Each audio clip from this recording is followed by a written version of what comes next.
మరి ఇంక ఏకాదశి నాడు ఏం చేయాలి? అసలు చాలా నిష్కర్షగా మాట్లాడితే నిర్జలోపవాసం ముక్కోటి ఏకాదశి. నీటిని త్రాగకూడదు, ఉమ్ము మింగకూడదు. కాబట్టి తినద్దు అంటే భయం, తాగద్దు అంటే భయం. తినద్దు తాగద్దు అని ఊరుకోరు. భగవన్నామని చెప్పేటప్పుడు మనసును అలా ఈశ్వరుని యందు నిలబెట్టు అంటారు. ప్రతి పక్షంలోనూ ఒకసారి ఈ ఎక్సర్సైజ్ చేస్తే, ఈ వ్యాయామం చేస్తే, ఏమీ తినడం, ఏమీ తాగడం, ఈశ్వరుణ్ణే స్మరిస్తూ ఉంటాడు. ఇప్పుడు ఇది క్లేశపడిపోతూ ఉంటుంది. మనసుని మాత్రం ఈశ్వరుని ఎందే పెట్టుంచుతాడు. తినకూడదు, తాగకూడదు, ఈశ్వరుడి మీద మనసు పెట్టాలి. కాబట్టి ఈశ్వరుడు అంటాడు, పోన్లే ఏడాదంతా చేయలేవా, బెంగెట్టుకోకు.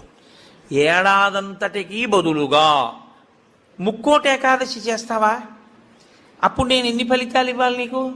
23 ఏకాదశుల ఫలితం ఇవ్వాలి. అథవా